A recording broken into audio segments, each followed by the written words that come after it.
Mais uma vez, o prazer é meu e do Tonho Com certeza. estarmos com você aqui na Vem Ver TV hoje, que é dia 11 de setembro de 2009 e dia no qual nós vamos dar sequência e continuidade ao que temos tratado nos últimos 3 encontros, que é sobre o tema do medo. E ontem, especificamente, nós estávamos falando sobre a fobia da morte, o medo da morte, como sendo a causa mais latente e essencial a deflagrar os demais medos e até as coisas que se mascaram de valentia, mas que ainda são movidas a medo. Antes da gente entrar propriamente no nosso tema, e já deve ter muita gente escrevendo e mandando coisas para o Tonho, eu quero passar a palavra ao Tonho porque ele tem alguns comunicados importantes a fazer, notícias a dar, de modo que é você, meu mano. Eu fiquei muito feliz com a notícia que eu recebi hoje. Anteontem, dia 9, o Marquinhos, lá da estação de Abreu e Lima, ele mandou um e-mail pedindo oração pelo irmão Agenor, que sofreu um infarto, submeteu o cateterismo, mas houve um edema pulmonar e a pressão arterial dele disparou e ele fala assim, peço por favor que orem, ele precisa de um milagre, só Deus nosso Pai pode fazê-lo. Isso foi no dia 9. Anteontem, dia 9. E hoje eu recebi dele o seguinte e-mail, começa assim, aleluia, Deus o nosso Pai curou o irmão Agenor. Amém. Os médicos estão sem entender, o fato é que Deus operou o milagre e louvado seja o seu nome. Amém, meu irmão. Louvado seja o nome eu fiquei muito feliz. do Senhor. Amém, glória a Deus. Eterno. Os sinais seguirão aos que crerem e nós Amém. cremos que Deus cura. Amém, meu irmãozão. Nós cremos, eu creio que Deus Todos cura, nós, todos nós. todo o nosso coração. E não faria sentido a gente dizer que crê em Deus e dizer que não crê em qualquer outra coisa. Quem está aberto de todo o coração para crer em Deus, e pior ainda, quem diz que conhece a Deus, esse perdeu o direito a tudo. Ele saltou para o absurdo total. Deus. Dizer que ele conhece Deus, é conhecido por Deus, ele ama a Deus, Deus o ama. Isso é a loucura das loucuras. Loucura. E você diz que não só você crê que ele existe, mas você deu um passo para além disso. Você diz, eu conheço. E ele me conhece. Por isso eu não me categorizo entre as pessoas sãs da Terra. Eu não sou desse mundo porque eu faço parte visceralmente dessa loucura. Agora, isso tem implicações. Número 1, não existe mais impossível. Nenhum impossível. Nada, né, cara? Em nenhuma Nada, direção. nada. Cadê o Jack, querido? Chega, Jack, Nada. vem sentar aqui. Não existe mais impossível em nenhuma direção. Não existe impossível em relação ao bem, também não existe impossível em relação ao mal.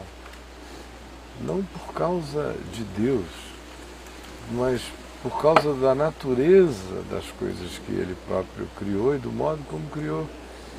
E a gente vê isso em nós mesmos. Não existe limite para o bem na vida humana. Não existe para se manifestar como bondade. Você fala só de Deus ou de todos nós também? Estou falando do amor de Deus em nós. Deus não dá o seu espírito sob medida, nem o seu amor sob medida. Não há limite para o amor de Deus se manifestar no ser humano. Não há limite. Nós somos o limite na nossa mesquinhez, na nossa indisposição de nos entregarmos a tudo ou a qualquer coisa nele. Mas se houver essa disposição, então não há limites, não há impossíveis em nenhuma direção. É aquela oração de Paulo, né? para que conheçais e experimenteis e venhais a discernir qual seja a altura, a profundidade, a largura, a extensão do amor de Cristo, e que excede a todo entendimento. Mas você vai se expandindo. Quanto mais você se entregue, não há limite para crescer na percepção, até que chegar a hora em que, se você entrar totalmente e completamente em níveis que eu mesmo não consigo nem conceber, você é mergulhado na absorção por Deus e de Deus, zapt. Agora, quem diz que crê em Deus, e quem diz que conhece a Deus, e quem diz que está aberto para Deus assim, para essa pessoa não tem mais questão, não tem mais impossível, não tem mais absurdo, Porquês? não tem mais porquês, não tem mais escândalo, não tem mais nada. Você anda com Ele, e dele você espera tudo, e tudo que dele vier será bom, quando dói, quando deixa de doer, quando enferma, quando cura. E a nossa confiança nele é esta, de modo que, quando nós pedimos com essa convicção e com esse agrado dele e da vontade dele, nós já sabemos que temos recebido o que lhe temos pedido, é o que João diz. E a gente já agradece sabendo que o bem de Deus está feito.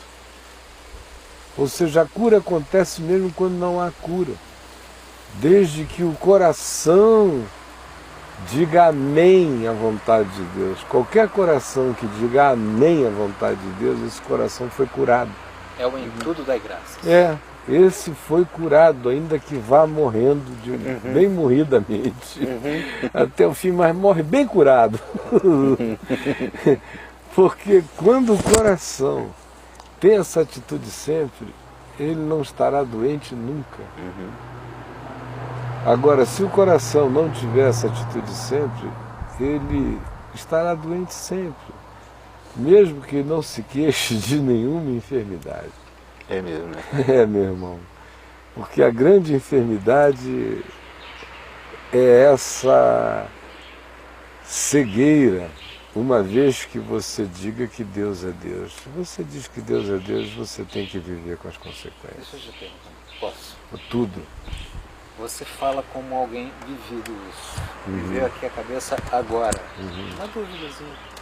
Você conhece alguém jovem que tem essa consciência de gratidão? Conheço. E conheci no passado muitos jovens que tinham, eu incluído neles, desde que eu me converti, que eu me tornei um homem grato e exuberantemente cheio de louvor no coração. Um louvor praticado de maneira simples, em todos os olhares, atos, interpretações, como também num cântico novo que se expressava nos lábios em canção. A Música, Deus né? o tempo todo. Na minha alma era um cantar o tempo todo. E a minha geração foi assim. Eu posso sair citando filhos na fé, ou pessoas que se converteram na mesma época que eu, como todos eram jovens gratos, muito gratos. A atitude das pessoas em relação à vida, mesmo do indivíduo que não fosse um cristão, convertido à experiência do Evangelho, em geral era uma atitude positiva e batalhadora, porque todo mundo tinha que se virar. A vida botava você na vereda da severança muito prematuramente. Então, quem aprende a se virar, aprende a ser grato. Naturalmente, existe uma gratidão na severança. esse espírito é grato. Né? A passividade, que acha que o mundo tem uma dívida para com ele, é que gera esse cancro de ingratidão e moleza. Né? Mas, na conversão, em geral você via as pessoas pegarem já aquela atitude boa, e eu estou falando de como o Amazonas era, o espírito do caboclo, do amazonense, era muito desafrescurado em relação a tudo, vida, morte. A natureza era a natureza, as coisas aconteciam, os ciclos eram os ciclos. E, de certa forma, eu nasci dentro dessa ambiência. Chuva era chuva, era normal alagar.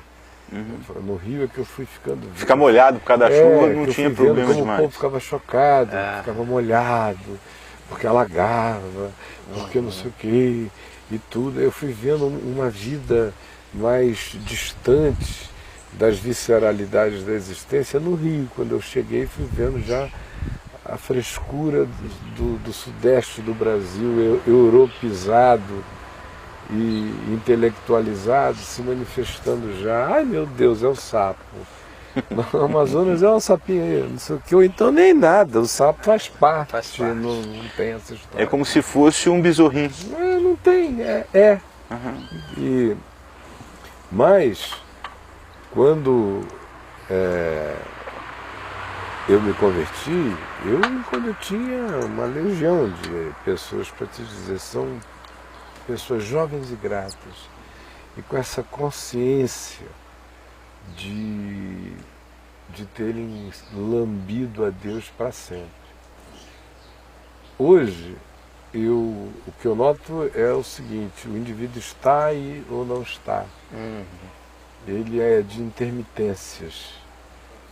E há uma bipolaridade na espiritualidade das pessoas, mesmo dos mais razoáveis. Sim. Então, a depressividade se alternam com euforias, e aí que desaparecem são fugidias, mas uma consciência constante de gratidão, poucos jovens. A maioria eu vejo é com muita demanda. Muita amargura, muita demanda, a vida não está sendo automática. Cadê a automaticidade da vida? Eu já tinha que estar fazendo isso, já era tempo disso, aquilo, outro, tal. Então, muito por aí. Mas, e os problemas também são muito frágeis como problemas. O que a maioria dos jovens hoje chama de meu problema, na minha juventude, o cara que só tivesse aquilo não tinha mal nenhum. Espanava aquilo com umas sacudidas e vamos em frente. O pessoal se fragiliza com muito mais facilidade. E se assusta com muito pouco, né? Assusta com pouco. Mas tudo isso tem a ver com a nossa gratidão pela intervenção de Deus na vida do Senhor Agenor, respondendo às orações que foram feitas, e ao Senhor a nossa gratidão. Amém. Graças a Deus. Glória a Deus. Por tudo isso. Amém. E aí, Tony, eu prometi que não nos alongaríamos. Tá, tem várias cartas aqui sobre medo, né? E estou vivendo uma fase ruim, Pastor Caio, né? Passei o ano de 2008 com a minha mãe doente, com câncer nas vias biliares, que causou o falecimento dela. Por causa do estresse durante o processo, entre as idas e vindas, tudo foi muito difícil. Hoje estou colhendo as consequências do estresse. Quero dizer que confiei em Deus e vi a mão dele agindo através dessa enfermidade, do nosso testemunho para a família e amigos, foi tudo muito acima do que eu poderia imaginar.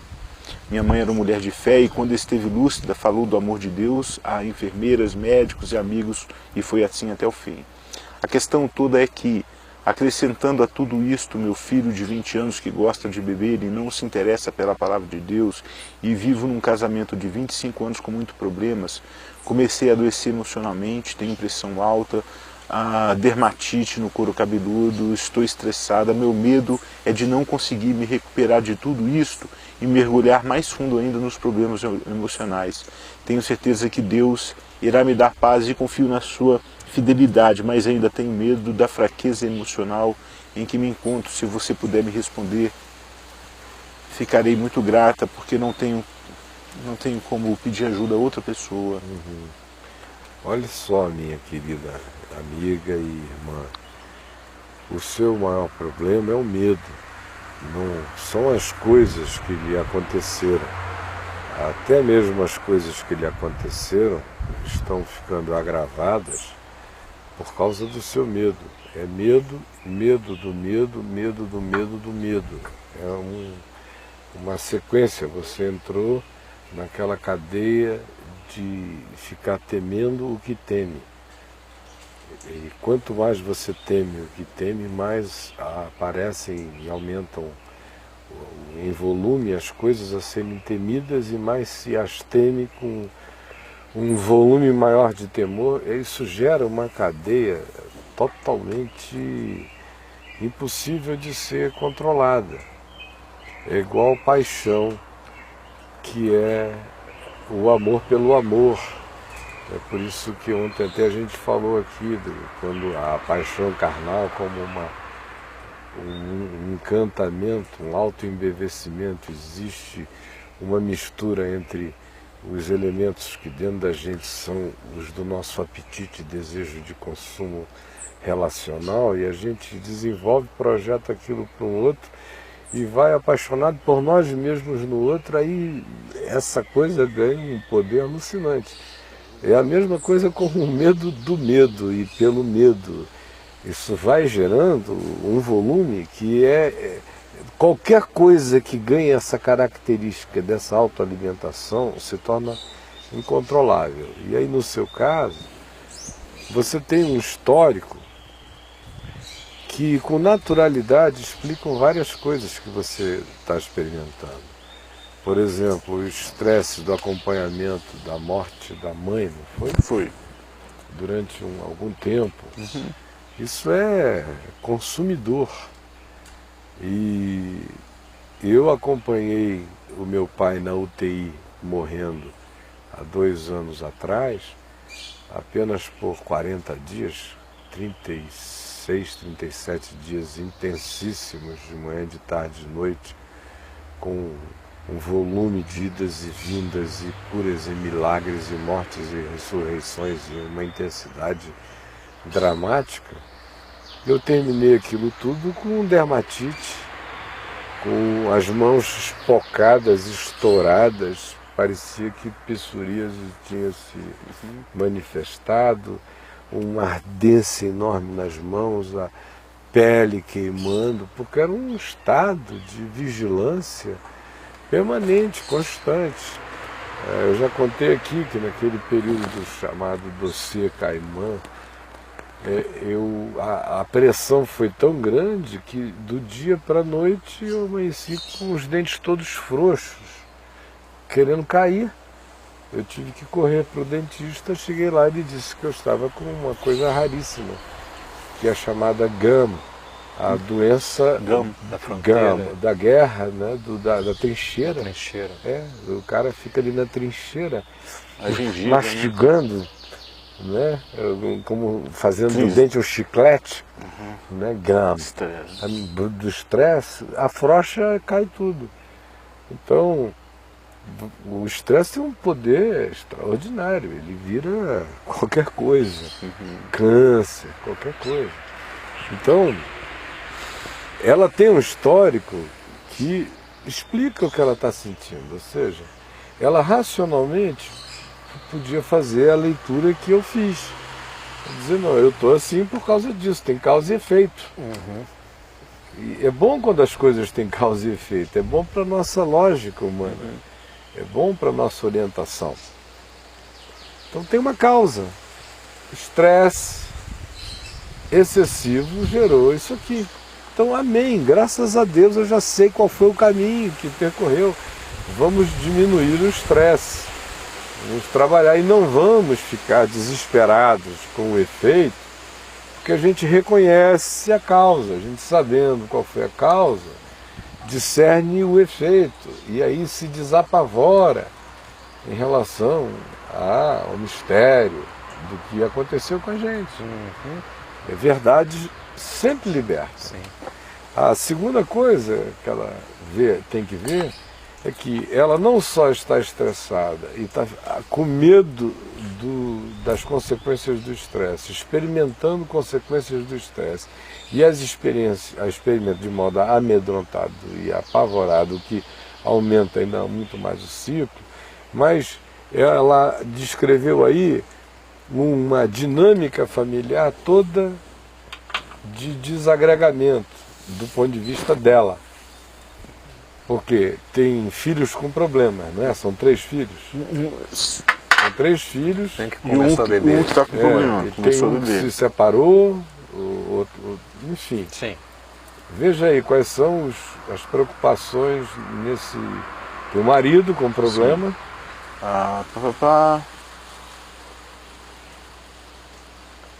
Acrescenta tudo. Meu filho de tantos anos gosta de beber e não se interessa pela palavra e vive o casamento de 25 anos com muitos problemas. Então ela tem um filho que bebe e não se interessa pela palavra. E ela tem um casamento de 25 anos de muitos problemas. Tem mais alguma coisa? Aí fala das dermatites, das coisas que vieram. Né? Então, existem coisas no meio disso tudo aí que ela pode ter algum tipo de poder em relação a tentar resolver. É um casamento de 25 anos de muitos problemas. Ela tem que ver se vale a pena ela ficar casada contra a vocação do casamento. Porque parece que a maioria das pessoas pensa que a vocação do casamento é tortura, é Santa Inquisição conjugal, É uma missão. é uma missão perversa, uma missão no inferno. Mas o casamento, Tem do muitos ponto de problemas. vista, já que todo mundo quer ser bíblico, biblicamente falando, é melhor serem 2 do que um, mas quando ser um é melhor do que serem 2, é porque tem alguma coisa muito errada com esses 2, né? Porque a gente se une a alguém para ser melhor, não é para ficar pior. Então é simples o diagnóstico. O resto é uma acomodação desgraçada às convenções da morte. Porque o princípio é esse. Se todo mundo olhasse para o casamento assim, ou os casamentos iriam prolongar e continuar e se tornar muito melhores, ou então muito menos gente brincaria disso. Mas na realidade as pessoas se casam com a expectativa da aposentadoria em relação à alegria. É por isso que na noite da véspera do casamento o menino ou a menina tem que fazer aquela despedida de solteiro, como se o cara estivesse deixando para trás o melhor dos mundos. Sinceramente, se a vida de solteiro para mim fosse o melhor dos mundos, eu jamais casaria. Seria simples assim. Mas por que eu iria escolher uma coisa pior para mim? Quem me faria fazer isto? É porque, de algum modo, eu nasci, cresci, me desenvolvi sempre com a expectativa de que casar ia ser muito legal e ter filhos ia ser uma maravilha, que família era uma coisa extraordinária. Do contrário, eu jamais teria entrado nessa nenhuma e muito menos 2 vezes. Então, porque eu creio nisso. Eu gosto disso, a expectativa é essa, é que seja assim. Mas quando alguém chega e fala de um casamento de 25 anos de problemas, como se isso fosse uma coisa insolúvel, insolúvel pode ser a relação, mas não é insolúvel a decisão sobre ficar nisto ou não ficar nisto. O próprio apóstolo Paulo, em 1 Coríntios 7, diz, e também no capítulo 9, ele diz, olha, se você tem uma chance de ficar livre, fique livre. Agora, se não tem condição, fica aí. Se não tem alternativa. Com relação ao casamento, ele diz, se o marido que não é legal, ou não é crente, ou não é o que você esperava, mas consente em viver com você, trata você bem, é legal com você, e continue vivendo com ele. Agora, diz Paulo, se ele, além de que não comunga de nada da sua vida, da sua fé, da sua consciência mais profunda, ainda trata você mal, coloca você sob escravidão, sob sujeição, sob mordaça, Paulo diz, não foi para isso que Deus chamou você. Não foi para isso que Deus nos chamou, para viver em sujeição, em escravidão. Deus nos tem chamado à paz. Então, nesse caso, ele diz, saia daí. Não foi para isso que você foi chamado. Agora, ela tem que avaliar as consequências, as implicações. Não é só um desligar de uma tomada e dizer, desliguei, agora a vida começa para cá. Não, tem que medir a essa altura do campeonato o que ela tem, o que ela não tem, o que ela pode ter, o que ela não pode ter, como seria a vida dela sem essa relação, sem essa situação ou não. Tem que avaliar muito direitinho. Se ela, por exemplo, concluir que para ela ficou tarde demais, que não dá mais para sair, então só tem uma coisa a fazer, é se desconectar mesmo, emocionalmente, de tudo quanto para ela ainda é algo a ser resgatado. Porque ela também deve sofrer esse sofrimento todo com esse marido, pela obrigação cristã de converter esse cara, de transformar esse homem, de melhorá-lo a qualquer preço. Essa é a missão da vida de toda crente consagrada ao Senhor, casada com um sapo cururu que não quer ser príncipe nem com varinha de condão. Então, mas ela fica ali, insistindo. Aí vai morrendo, se estressando, se angustiando, e oração, e pedindo força para aguentar o insuportável. Chega uma hora que explode, vai explodindo no corpo dela, na mente dela, nas emoções dela, ela vai virando uma jararaca em casa também.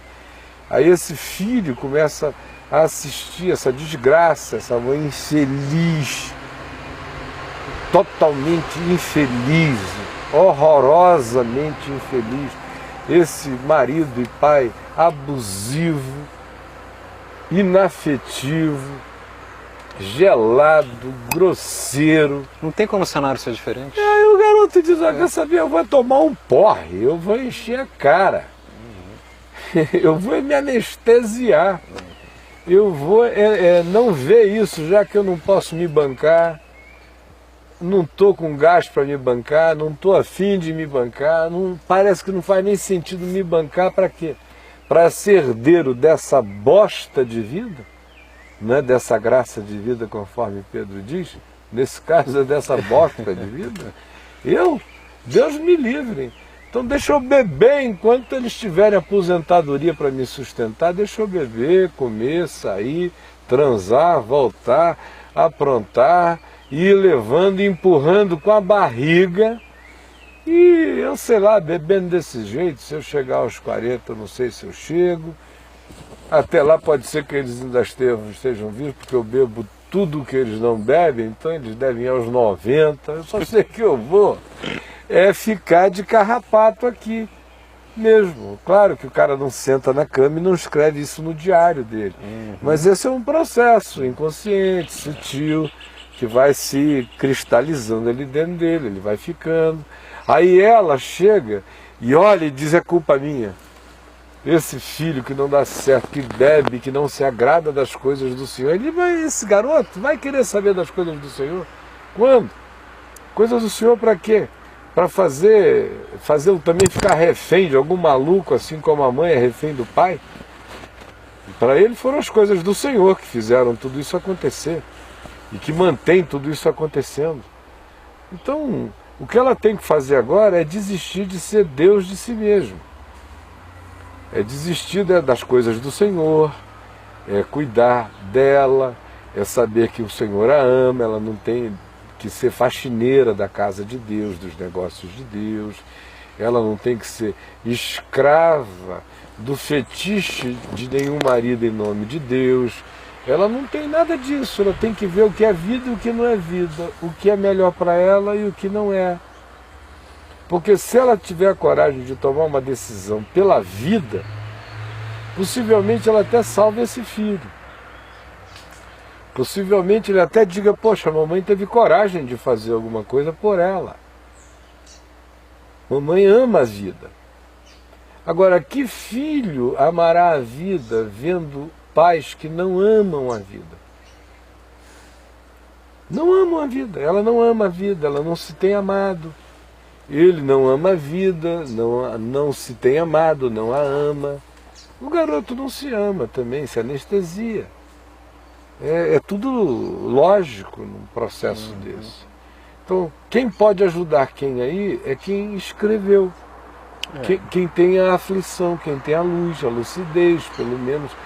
Quem tem a lamparina ajuda, né? Da agonia, que já está iluminando um caminho. A primeira coisa é essa.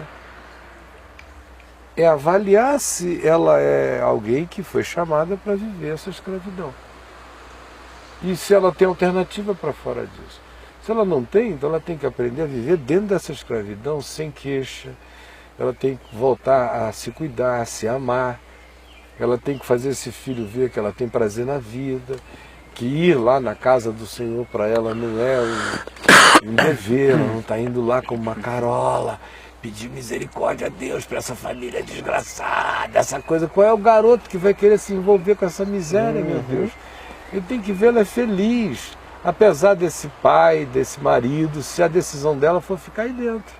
Se não for, que ela faça o melhor ainda, e que melhore a sua vida. Pode ser que ele se levante, mas se ela resolver enterrar-se junto, ela vai escrever cartas, vai pedir, vai se lamuriar, vai implorar, vai clamar, vai virar uma Ana de amargura num templo de choros sem solução para um Eli que vai considerá-la bêbada a vida inteira e não vai ter resposta nenhuma de Deus na vida dela. Ao contrário, ela vai dizer, quanto mais eu oro, mais desgraças me acontecem. Ela vira um roda-moinho da sua própria agonia.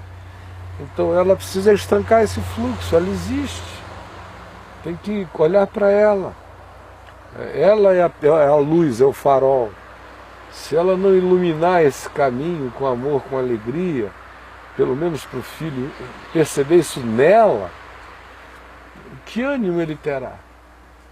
Que outra alternativa ele tem? Ele vai querer beber água ou cachaça? Ele vai querer se encachaçar para se anestesiar o máximo que ele puder numa casa de agonias como essa. E tem muitos lares assim, viu, Caio? Não é? Muitos lares que chega-se dentro dele, é uma coisa estranha, estéril, sabe? Cada um na sua, não tem beijo, não tem abraço, não tem carinho. Sem vida, sem brilho, né? Eu conversando com o rapaz, eu disse para ele, né? Abraça teu pai, dá um beijo nele. De jeito nenhum, o que o papai vai pensar de mim? Falei, cara, eu vou pensar que um filho que está dando um abraço e um beijo nele. Não, aqui em casa a gente não faz essas coisas. Vou beijar o papai, vai pensar que eu sou viado. Não, talvez não seja isso não. Eu lembro que ele falou no tom, no seguinte, vai pensar que eu estou sendo piegas, entende? Que vai pensar assim. Mas é a mesma coisa. Aqui, deixa eu falar para você. Caio, o catecismo da Igreja Católica me deixou com medo do inferno. A pessoa que tem medo do inferno não está na graça de Deus? Não, só está traumatizado, né? Com o inferno, né? O inferno é um trauma desgraçado. Eu aceitei, eu me converti com medo de Jesus voltar e eu ficar, não era nem tanto o inferno, eu não queria ficar aqui sem ele. Então, antes de tudo, é um trauma. Tem que ser liberto do inferno de Dante, porque inferno católico é de Dante. Então não é trauma mesmo, é assombração.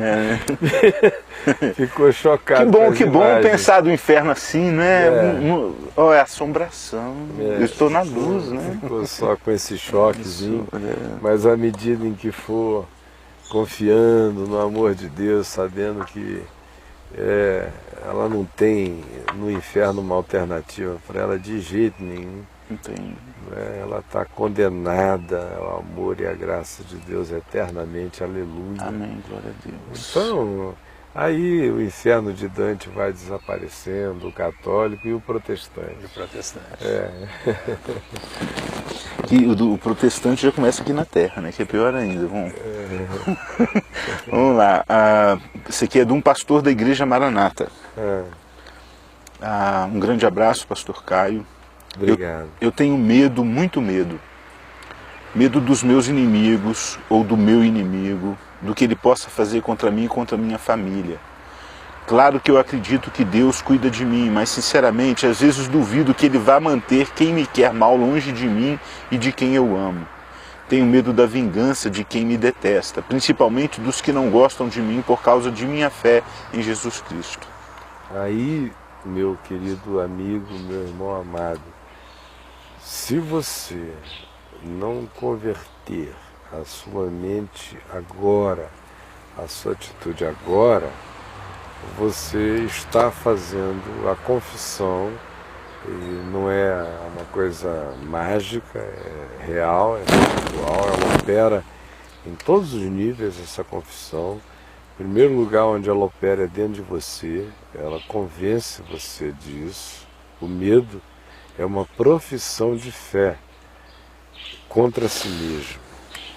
Ela convence seu organismo, seu cérebro, seus neurônios, seu conjunto físico inteiro disso. Você vai passar a produzir a química que exala isso, vai emanar a frequência que divulga isso.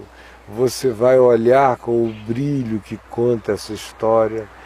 Você vai escancarar sua alma para todos os possíveis invasores que você teme, porque a única coisa que nos salva do medo, de qualquer medo, mas do medo do inimigo, Jesus disse qual é erguei as vossas cabeças, exultai, a vossa redenção se aproxima. Você disse que o seu medo decorre do fato principal de que você crê no que você crê. Ora, alguma coisa está errada. Se você crê em quem você crê, você então crê no que você crê.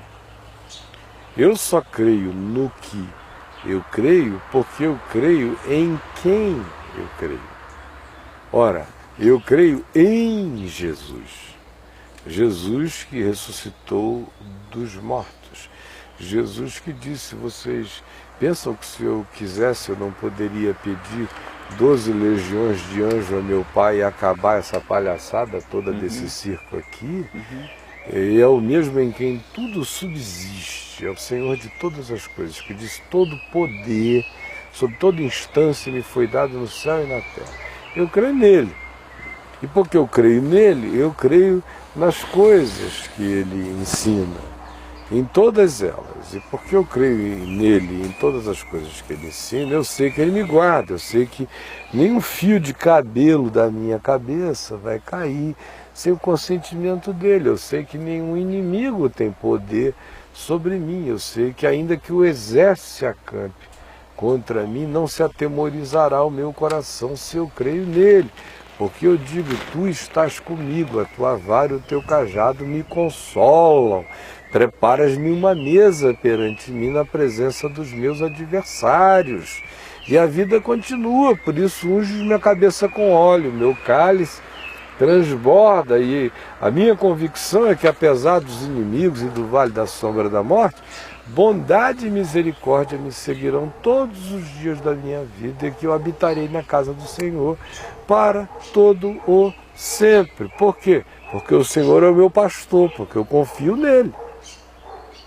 Então, se você diz que tem medo dessas pessoas por causa do que você crê, você está apenas comprando brigas doutrinárias em função de diletantismos mentais que você adotou e que os demais não gostam, e você birrentamente anuncia, mas essas coisas não se transformaram ainda para você numa relação sua com Deus, com Jesus mesmo.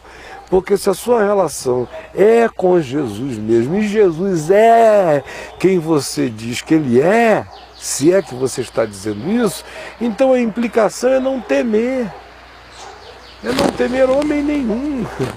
É não temer diabo nenhum. É não temer inimigo nenhum. Mesmo que tire a nossa vida. Não tem, acabou essa história. Não temer. Agora, se está temendo, não está crendo nele.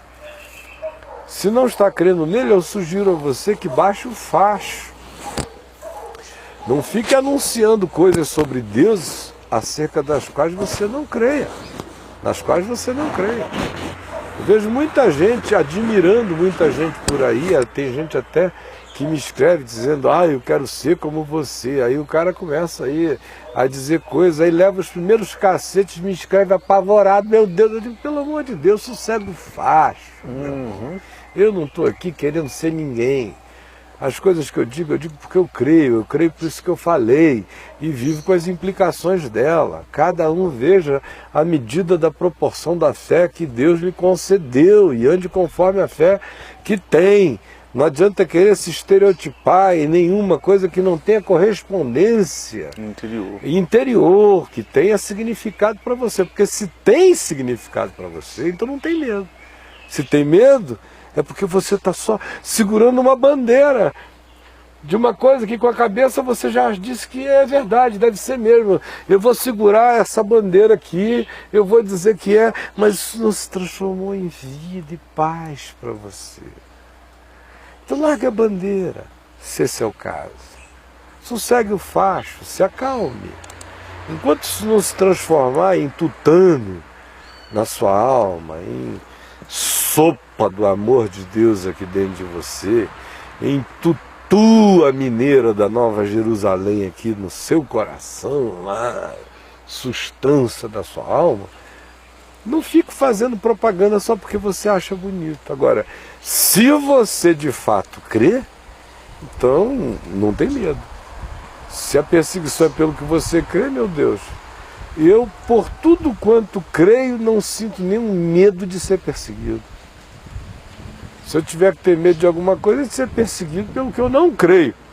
E você já foi percebido pelo que você crê, não é? Já, e também pelo que eu não creio.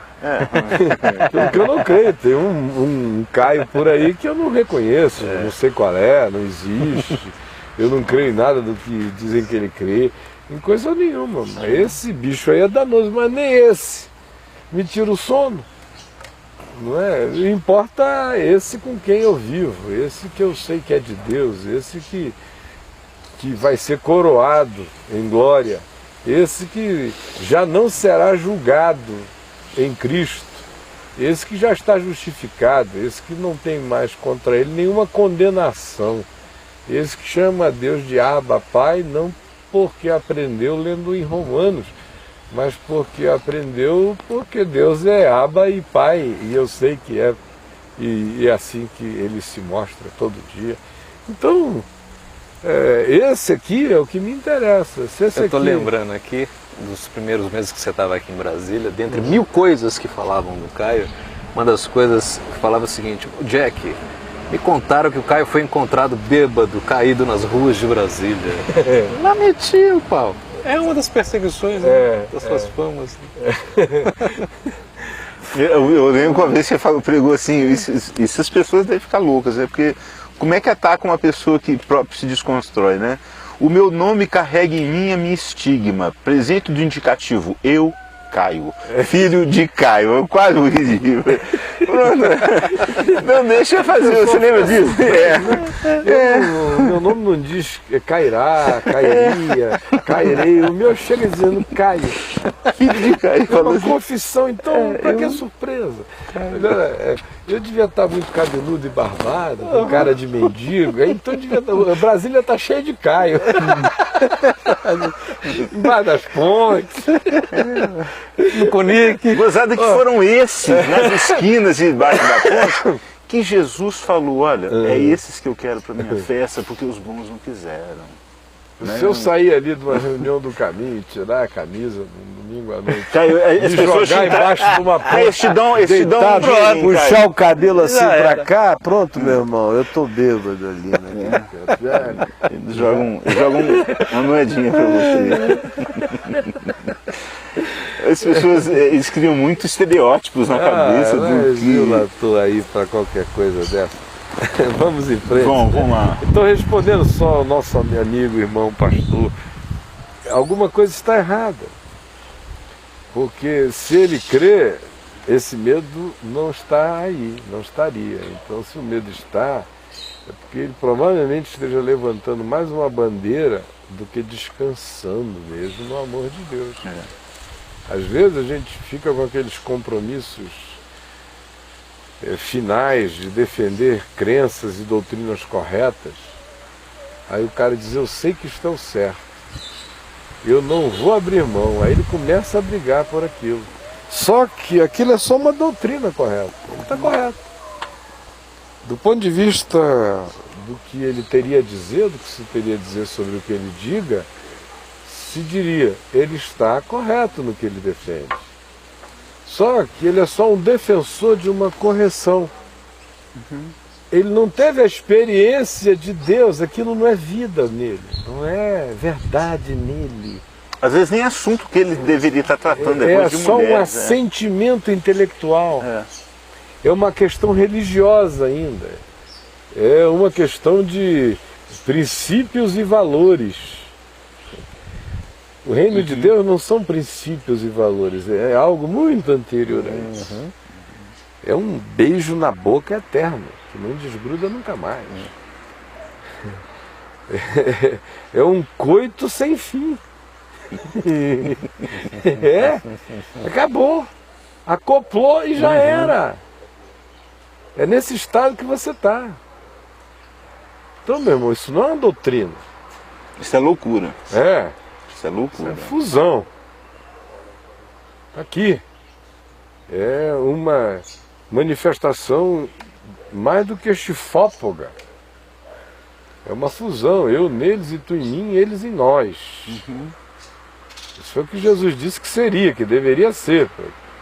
Para que a morada de Deus crescesse em nós. Quando isso acontece, amigo, aí não tem medo mais. Aí o outro me perseguindo é um regozijo, é um privilégio. Sobre mim repousa o Espírito da glória e de Deus, diz Pedro. Não sofram, é como quem fala mal dos outros, fofoqueiro, abelhudo, caluniador, nada disso. Mas se vocês sofrerem por causa desse nome, por causa do Evangelho, por estarem vivendo Deus, não defendendo uma doutrina, vivendo. A ênfase de Pedro é em viver mansa, santa, piedosa, misericordiosamente, benignamente, vivendo o amor de Deus. Exultem, regozijem-se, porque sobre vós repousa o Espírito da glória e de Deus. Espírito da glória.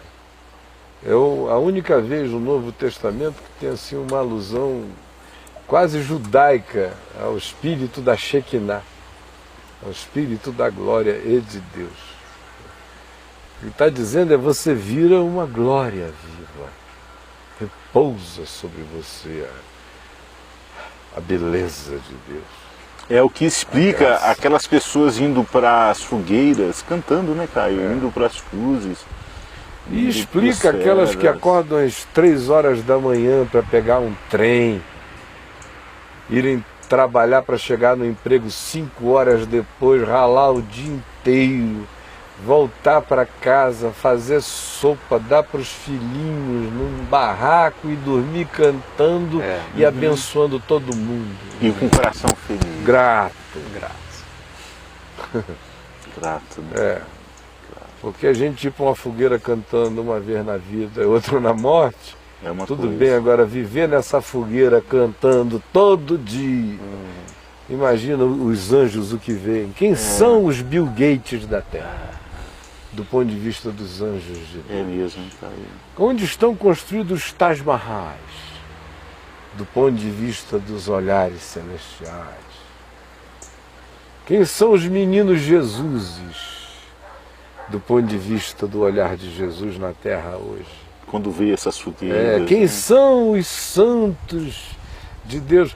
Quem são aqueles que têm audiência garantida, que não abriram a boca e o Senhor já disse, estou aqui, meu filho. Estão pensando que é essa figura sentada aqui sendo vista ali pela TV? Nada.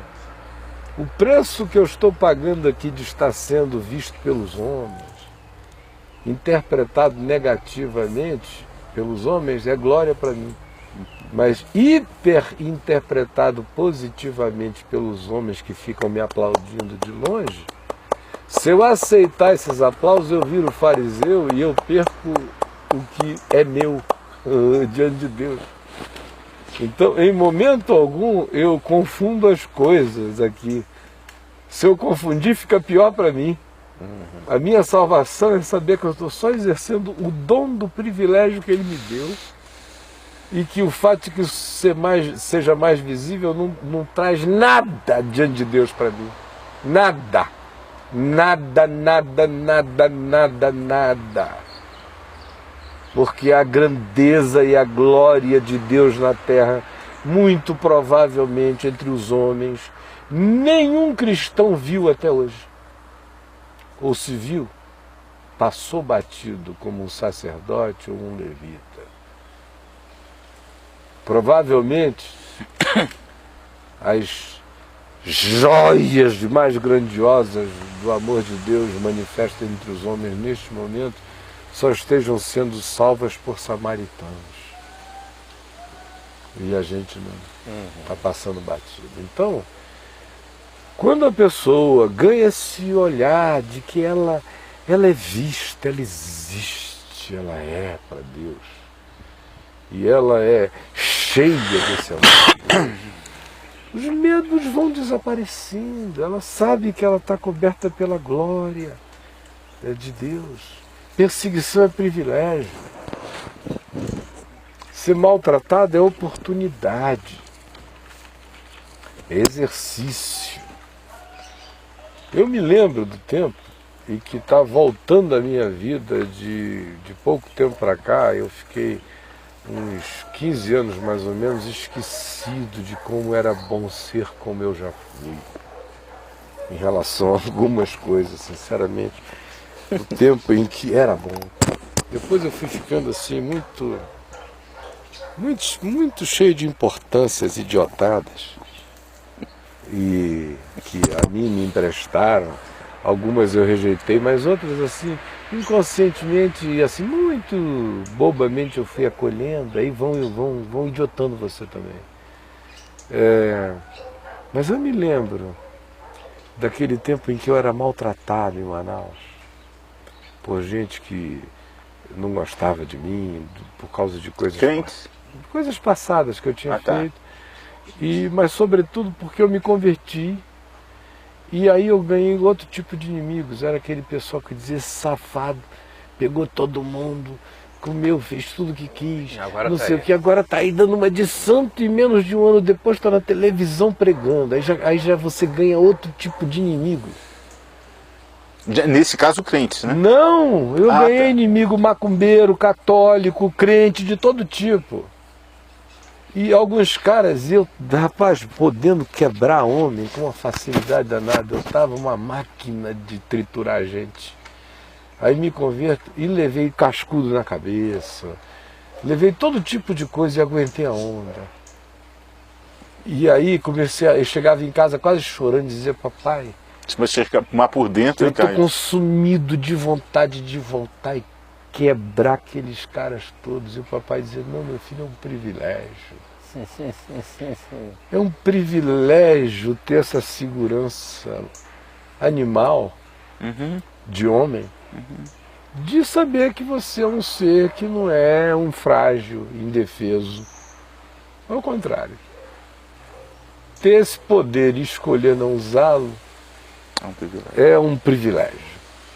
Segunda coisa, é um privilégio espiritual muito maior. Aceitar a afronta. Se você aprender a aceitar a afronta, você vai desenvolver intrepidez na fé e perseverança. Olha só. Aceite a afronta, é o caminho para a intrepidez e para a perseverança. Da outra face. Isso é o caminho da coragem. Faça isso. Aí a terceira coisa que ele dizia, considere-se um escolhido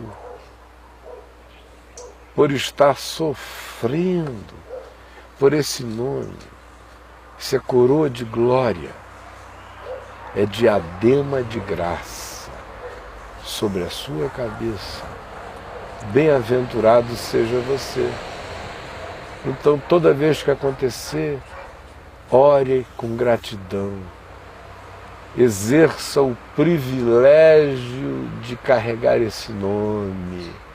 Leve sobre você o vitupério. Vá ao encontro dele fora do portão, levando o seu vitupério. Isso aí entrou em mim durante décadas. Todo cacete de qualquer natureza eu tratava assim. Até aquilo que eu considerava injustiças conjugais, incompreensões conjugais, ou abusos de familiares, ou qualquer coisa, maltrato de sogro e de sogra. Sim, eu tive um período de 8 anos em que um sogro que Deus me deu, a quem eu tenho, porque eu tenho todo amor e carinho, ele sabe disso, mas durante 8 anos ele deu uma surtada em relação a mim e tentou me humilhar de todos os modos possíveis e o fez. Nos lugares mais públicos, nas situações mais públicas. E eu engoli aquilo quieto. E até o dia em que eu senti mesmo a autorização de Deus de acabar aquele jejum e botá-lo no lugar dele. E eu fiz, e o fiz de uma vez e para sempre. Ele ficou naquele lugar até hoje, e foi dali que a nossa relação se desenvolveu e se desenvolveu para se tornar um vínculo de carinho e de profundo respeito mútuo, né? Mas era um privilégio. E os que trabalhavam para mim e que às vezes ficavam ou respondões ou assim, meio abusivos, ou você só fazendo o bem pro cara e o cara nunca devolvendo nada. Depois de um tempo, eu fui ficando empresarial. Comecei a escrever, eu não leio o palco meu. De fato, eu cansei, depois de uns 25 anos de convivendo com um crente, 23 anos com um crente abusado, eu fui cansando de a nós tudo, ao seu reino nada. Não era só vem a nós. E tal, e vai. Cansado. E aí fui ficando assim, eu não cheguei a ficar casca grossa, jamais conseguiria. Mas fiquei com certa facilidade, era pão, queijo. Vamos lá, sem brutalidades, sem grosserias, mas com a franqueza total. Total. E porque eu não aguentava mais. Nesse período, eu achei que era um direito meu fazer assim. Que eu era o patrão, porque eu dava tudo que eu podia, porque eu pagava bem a beça, porque tudo era do bom e do melhor, se eu conseguisse dar. Então eu queria um retorno natural. Eu só tinha esquecido que eu era discípulo de Jesus e que eu não tinha chegado naquele pináculo por outra coisa senão pelo Evangelho da Paz. E que não havia concessões entre vós, não é assim. E se não der para tocar um negócio daquele no Espírito de Jesus, então não toque negócio nenhum daquele. Mas só toque o negócio que você puder tocar no Espírito de Cristo. Mas se no Espírito de Cristo, alguém que está trabalhando lá não quer ser no Espírito de Cristo, contrate outro? Não, mas é simples assim, mas faça isso no Espírito de Cristo. É. Não fique irado, nem zangado, nem maltratado, nem isso, nem aquilo. E também não fique culpado. Então, não estou dizendo que seja impossível, só estou dizendo que tem que ser com essa tranquilidade. Pois bem, mas houve períodos enormes e longos e contínuos da minha vida em que tudo era só um privilégio. E depois dessa cacetada toda, depois que passou aquele período em que eu fui para o outro polo, eu saí daquela cacetada toda tão chateado, tão irado, que eu já falei aqui, que Deus me livrou de bater em alguém por pura misericórdia dele mesmo. Porque o meu coração andou muito zangado. Aí quando a graça deu outros saltos, porque foi bom passar por aquilo ali também. Foi bom me conhecer, depois de ter conhecido tanto a Deus, me conhecer, conhecendo uma dimensão minha que eu pensei que jamais tivesse poder de sequer botar a cabeça para fora de novo. E teve. Só não se factualizou por bondade de Deus. Mas teve. Aí depois daquilo tudo, outros trabalhos da bondade, do tecimento de Deus em você, eu comecei a voltar àquele espírito da gratidão por todas as coisas mesmo. Inclusive por maus tratos, por incompreensões, por dizer uma coisa e entender em outra, por estar tentando fazer o bem e tal, o cara pensando que você está sacaneando, tramando algo, ou enfim, por qualquer coisa. Era como era. É como eu fui ensinado, é como a palavra ensina, é como a vida em Deus é como eu sei que é bom. Então Não existe parâmetro aqui mesmo não, nós somos de Cristo. Se tentar buscar parâmetros aqui, a gente sempre vai ser o bobo da corte, você nunca engata, você nunca vai, você nunca marcha, porque você fica com o pé em querer andar no Evangelho de Jesus Cristo e com o outro pé você fica aquela... Olha, eu sou de Jesus Cristo, mas não trata muito comigo não, que a coisa fede. Ou você é de Cristo ou você não é de Cristo. E se é de Cristo, para que ter medo daquele que você não teria medo se fosse numa circunstância normal? É óbvio, né, Tony, que tudo isso é um processo. É claro. Então eu estou narrando aqui um processo. Eu estou dizendo que, inclusive, eu passei a maior parte da minha juventude, primeira idade adulta, a maior parte da vida adulta inteira praticando isso para o meu bem e para o bem dos outros. Foi um hiato de um período que não chegou a uma década exatamente, em que eu fui afrouxando esse negócio dentro de mim e me fez muito mal. Porque, e aí os processos tiveram sua continuidade, o Senhor, por graça, traz você de novo para aquele ponto em que você já não olha mais com o mesmo olhar e nem pratica mais do mesmo modo, como você praticava, como quando eu comecei a praticar aos 18 anos de idade.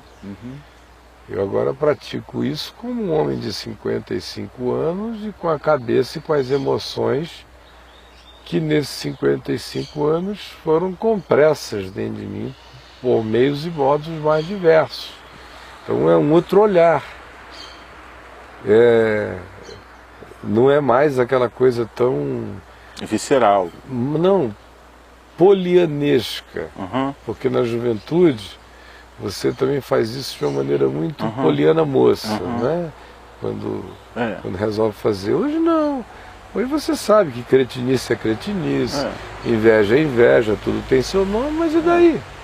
Você não precisa melhorar o inimigo, nem confeitá-lo, nem nada. O que é, né? A porcaria é a porcaria, mas pode cheirar mal como cheirar. Eu vou cheirar bem no Senhor Jesus. Não, mas eu falei isso aqui por causa do irmão, do pastor.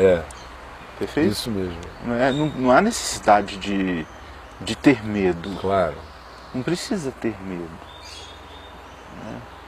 Nós temos, meu amado Tom, mais 20 minutos aí. Tá, tem vamos mais lá. alguma? Muitas. Muitas, né? E tem aquela oração, aquela cartinha.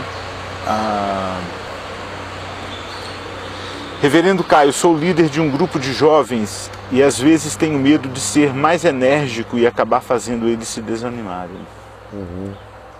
Enérgico? É aquela coisa do mas ele não tem que ser enérgico. Jesus não era enérgico. Jesus não era nada disso.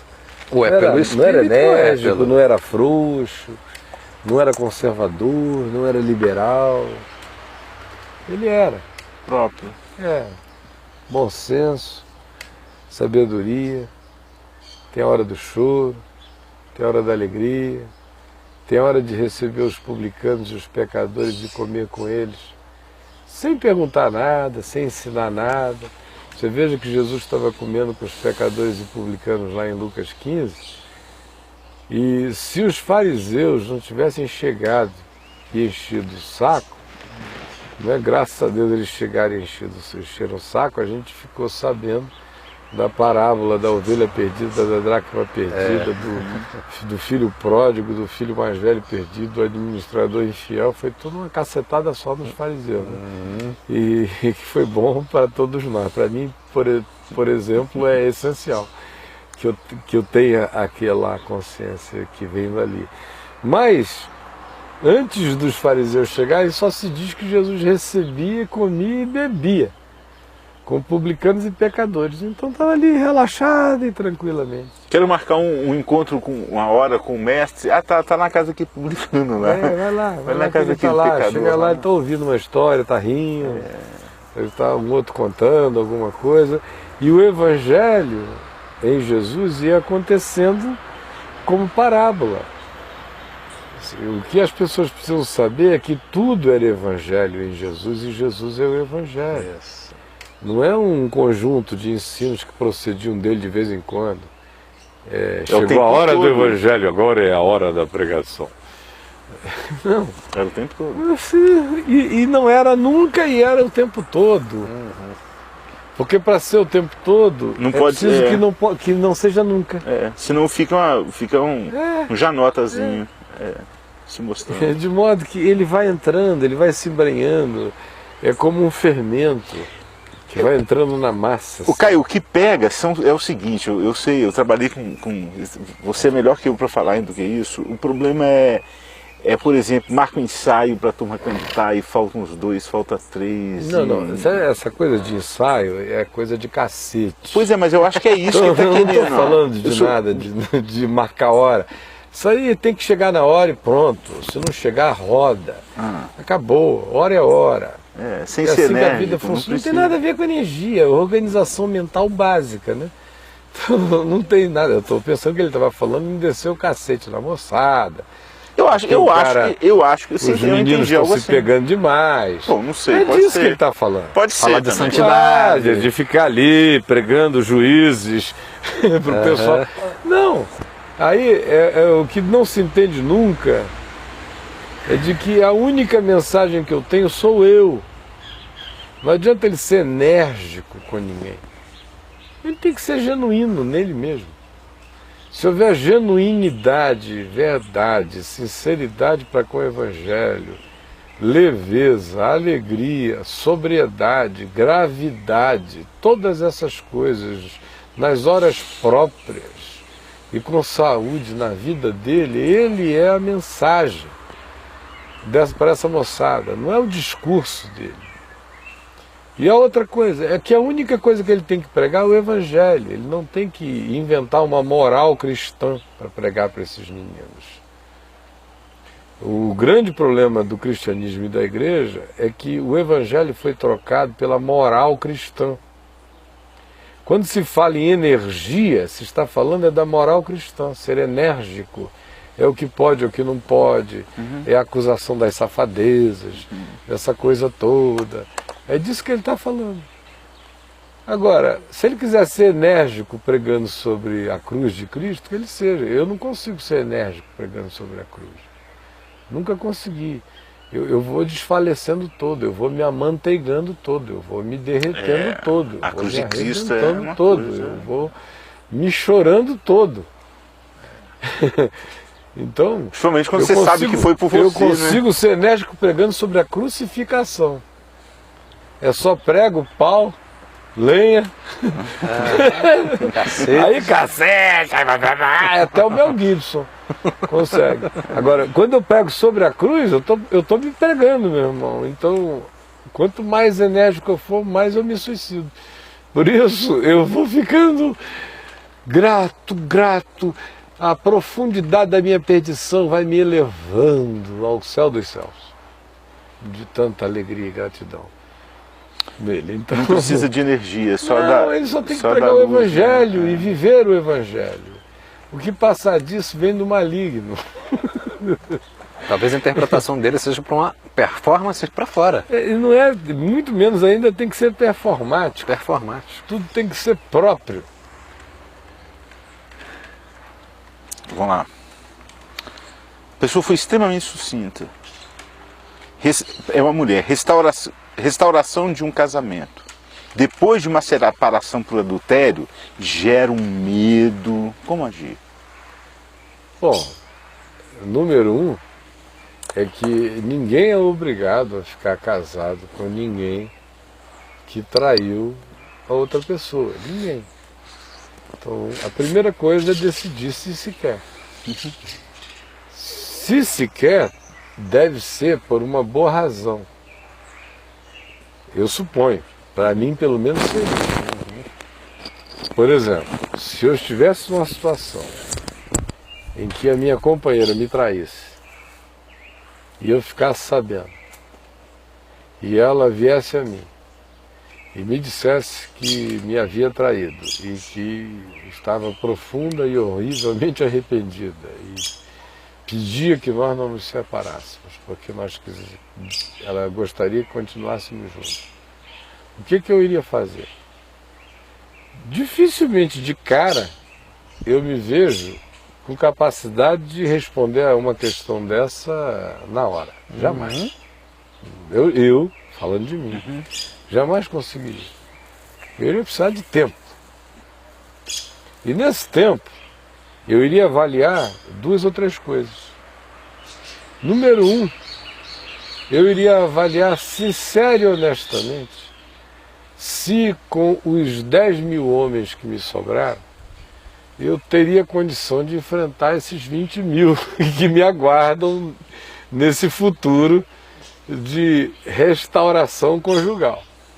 Com todos os fantasmas mentais, com todas as doenças de cabeça que podem surgir, com todas as vinganças e raivas súbitas, com todas as questões e os porquês de meu Deus foi acontecer, com todas os retornos a será que me amou mesmo, ou me amava, se me amava porque ou fez, me ama. Ou me ama.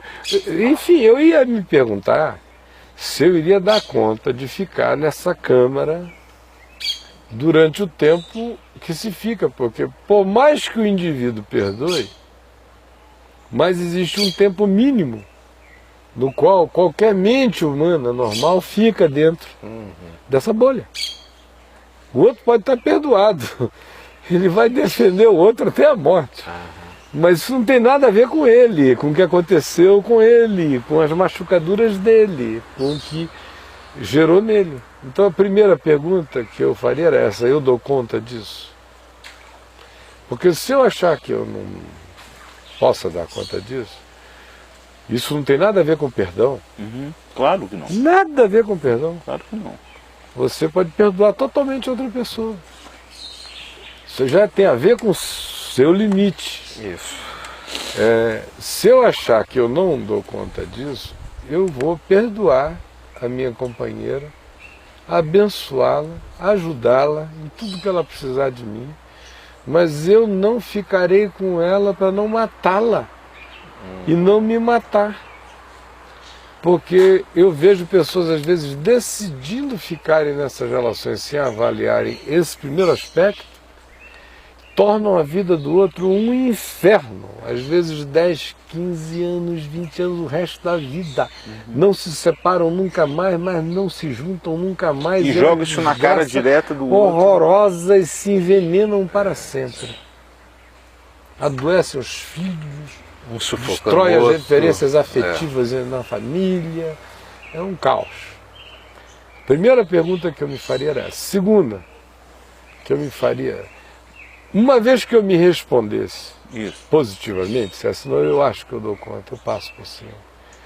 Eu tenho uma questão.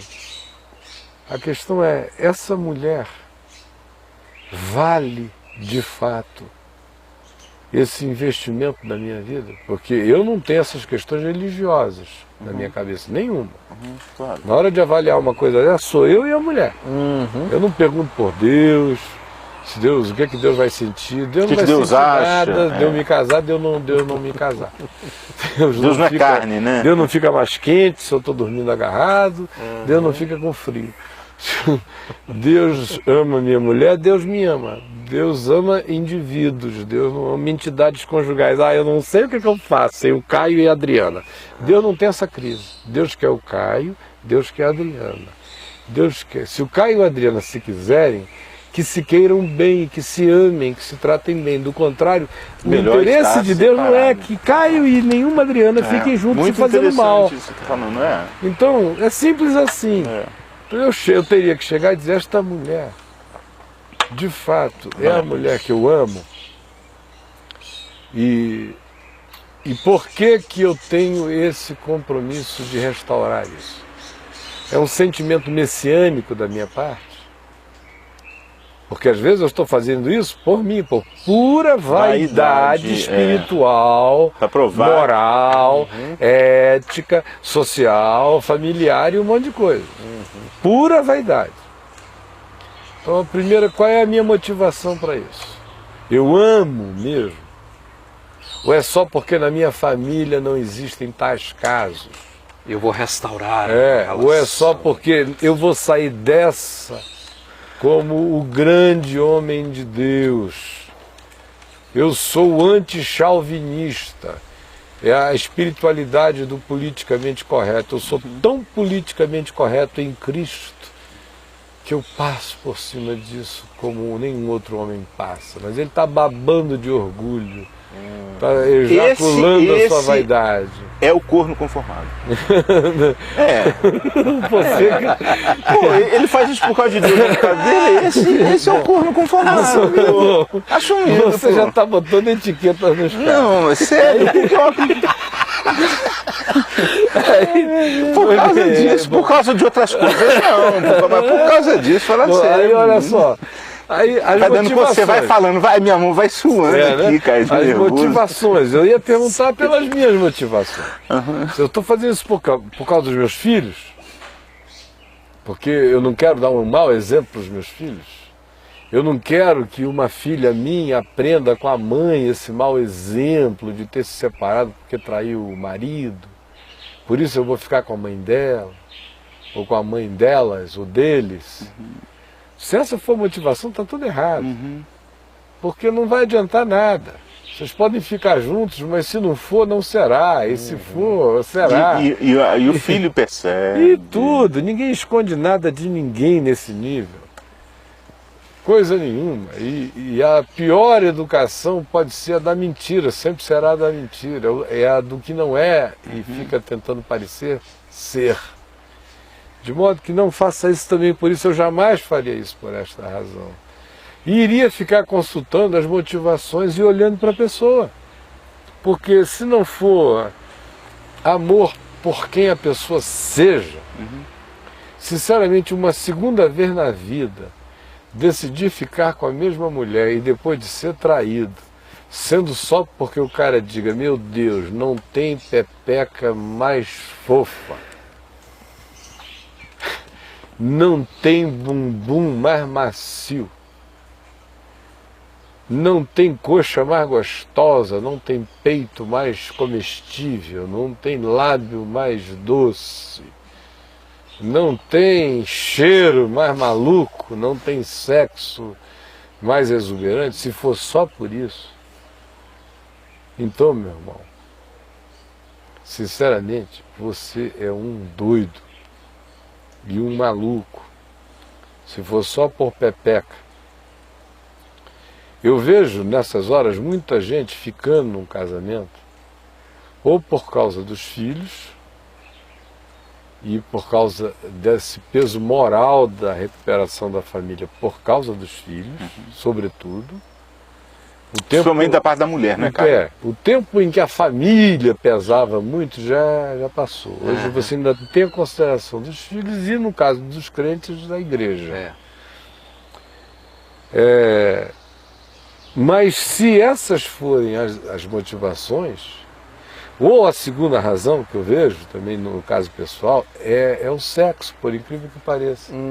É a mulher que diz, olha, ele me trai, aquele safado, aquele sacana. Mas o bicho chega em mim e me carca de um jeito que eu vou para a lua 1000 vezes, e aí a vida com ele é um inferno, mas eu não consigo me conceber sem dar para ele. Existe isso também? Existe não, só existe, eu ouço todo dia, toda hora. Todo dia, toda hora. Como eu também ouço de homem. De homem mais ainda. Quando o marido é traído, na maioria das vezes, os homens que ficam com as mulheres depois da traição ficam porque elas são the fuck of the century. Os caras, o cara chega e me diz, olha, eu sinto muito. Mas ontem eu vi o penúltimo capítulo do Caminho das Índias, foi ontem? Foi o penúltimo? Foi, hoje é sexta, né? Hoje é sexta. Então acho que é hoje que é o último. Eu não vi quase nada. Eu não consegui assistir essa novela, não. Eu vi acho que metade do primeiro, e no meio eu vi lá 10 minutos de alguma coisa, e ontem a Adriana disse que ia ver, eu fiquei lá do lado para ver, né?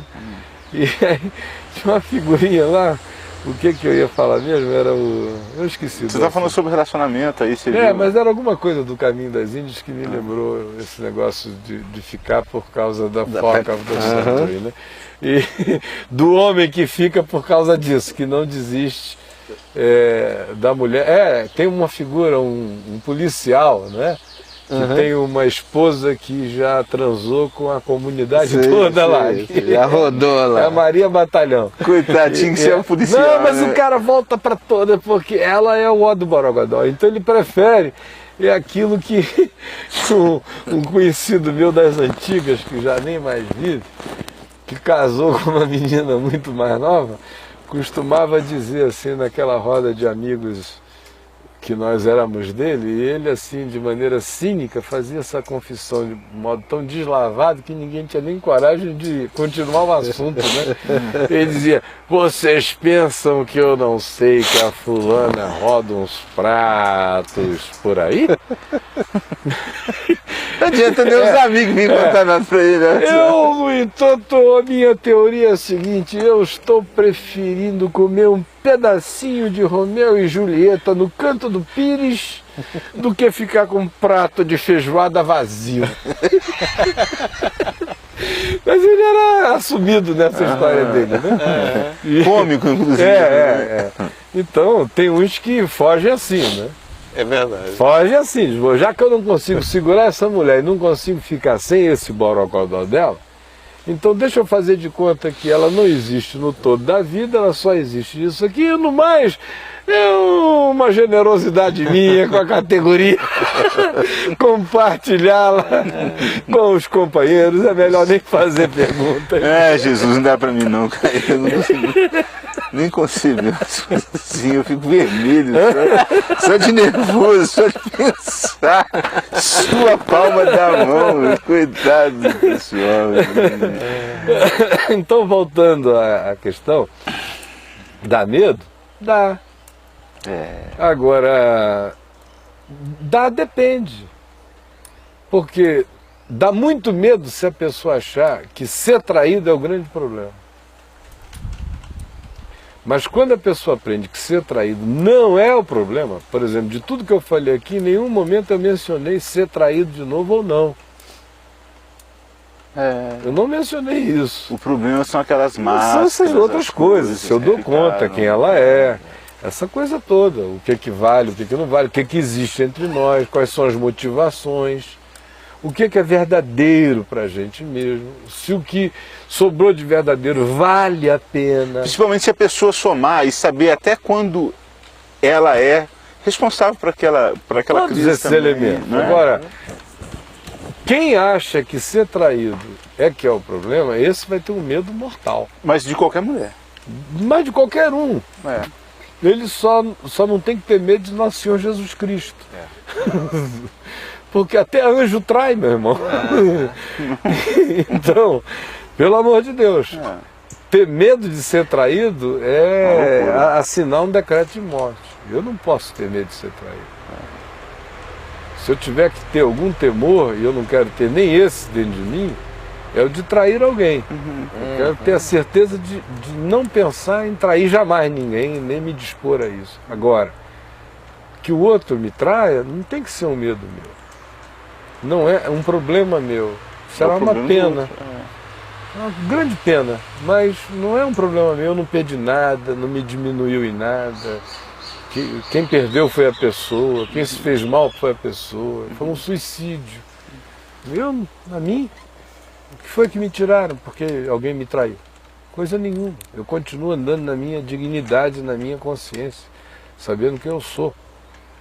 Uma vez que isso esteja posto dentro de mim, sobra o quê? Que medo vai sobrar?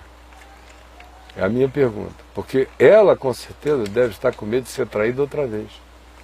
Foi o que eu entendi. E eu acho que ela tinha que ter outros temores aí. Ela tem que ter o temor de saber se ela dá conta disso. Se ela não vai entrar nisso infernizando a vida de um cara, do cara de tal modo de novo, que daqui a uns meses o cara diga, olha, quer saber, eu vou voltar a pegar a mulher que pegava, porque pelo menos eu tinha 2 tardes por semana de refresco na cabeça. E aí ela não sabe por que volta tudo outra vez, porque ela nunca deixou ir embora. Ela tem que olhar para dentro dela, ver se ela banca isso. E a segunda coisa, ver se ela está voltando com ele por causa de alguma paixão visceral, só porque o cara é supostamente o gostoso dos gostosos, me pegou de um jeito que ninguém vai mais pegar, ou coisas desse gênero. E se for por isso, escolha errada também. Se não for porque tem gente lá dentro, se não for porque tem caráter, se não for porque existe amor, se não for porque ele corresponde, não faz sentido. A gente se casa no escuro, pode até ser uma vez, mas com a mesma pessoa uma segunda vez, ela está partindo para um segundo casamento, literalmente. É o que me pareceu, Não é. Se alguém trai você e você resolve continuar isso é um segundo casamento. Se você parte para um segundo casamento com a mesma pessoa, pelo amor de Deus, que seja pelo menos porque ela ame você e pelo caráter dela.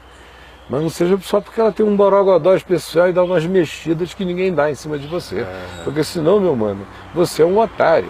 E se ela te trair, bem feito, diriam aqueles acerca dos quais o livro de Provérbios diz que nós não devemos a eles nos assemelhar. Mas é o que todo mundo vai dizer em volta. Gosta, é corno manso mesmo. Tá aí. Acabou, né? Pedido de oração. Você podia mencionar o que é, meu mano? Sim, o Timóteo, filho da Sheila e do Ézio, eu acho que ele operou de vesícula e ele está tendo dores horríveis e o médico não descobre o que é. Fala mais alto um pouquinho. Ele tem tido dores horríveis e os médicos não descobriram ainda o que é. Eu acho que é neuropatia, cara. Está muito parecido com o meu caso. Né? Se foi muito triste para um jovem daquela idade. Né? Tá. Mas o Senhor cura. É poderoso e Ele não quis até hoje curar você, por razões que Ele sabe, que devem estar te fazendo muito bem. Muito bem, com certeza. Né? Eu já soube um bem até maior do que o que você já discerniu pode estar acontecendo em seu favor, que você venha saber depois. Pode ser que o que você saiba de bem acerca disso hoje seja mínimo ainda. E Deus sabe por quê. E o gostoso é, por exemplo, é você que às vezes está carregando um achaque pessoal no corpo, ou uma dor na alma, ou uma impotência na vida. Vai e ora pelas pessoas. E Deus cura. Pega a impotência do outro e faz e remove uma montanha. E você não está conseguindo tirar um banco aqui do lado, um banquinho. Você está ali com uma dermatite, uma coceira, orando por alguém, e o Senhor está curando uma cirrose. Porque o poder se aperfeiçoa na fraqueza, e é porque o poder não provém de nós, e sim dele, e para que aquele que se gloria, glorie-se no Senhor. Porque tudo vem de Deus, e a glória não é de homem algum, esse poder não emana de homem nenhum. Por isso Jesus diria, médico, cura-te a ti mesmo, se você acha que você está com essa bola toda. Então eu queria pedir justamente para você, que está sofrendo essas dores. Eu vou ficar muito feliz de orar para orar por esse nosso mano amado. E eu creio que Jesus, assim, não sei se é pensar certo, mas para mim ele tem muito mais necessidade de ser curado que eu já estou aposentado. Ele está começando a vida, ele não pode viver com essa dor não, né?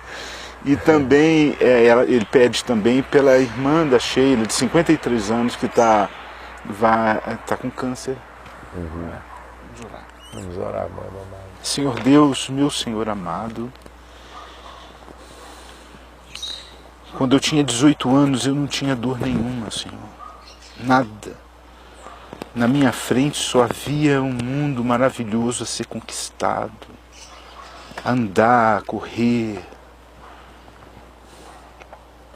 E eu lhe peço, Senhor, que esse jovem de 18 ou 19 anos, que está com essa dor horrível, que eu sei o que é, Senhor, tira dele agora, em nome de Jesus. Amém, Senhor. Cura, envia o anjo da cura e alivia toda essa neuropatia, reconstrua os nervos que foram lesados, para que ele tenha para frente a mesma vida que eu tive na idade dele, cheia de alegria, Senhor Deus, cheia de esforço, cheio de atletismo, de estudo, de alegria e de felicidade.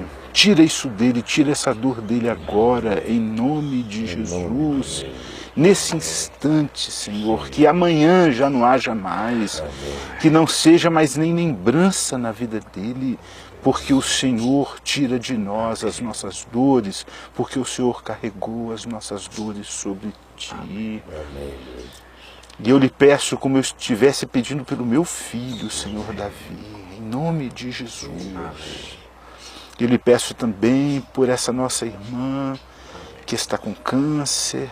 Cura agora, em nome de Jesus, cura, para que ela possa ver a sua velhice ao lado de netos e filhos, Senhor. Dê a esta nossa irmã muitos anos ainda de vida, e assim como o Senhor fez com o nosso irmão lá de Abreu e Lima, faça também com essa nossa irmã de Goiânia. Amém. Porque para o Senhor nada é impossível, todas as coisas são possíveis para aquele que criou o possível através do impossível. Então faça agora, para que em Goiânia uma luz de alegria esteja naquela família que há muito tempo vem sofrendo com essas enfermidades. Nós oramos crendo que o Senhor faz, que pode fazer, se o Senhor quiser, e nós queremos que o Senhor faça para a glória do Teu nome, Senhor. Nós oramos assim em nome do Senhor Jesus. Amém. Amém, Senhor. Glória a Deus.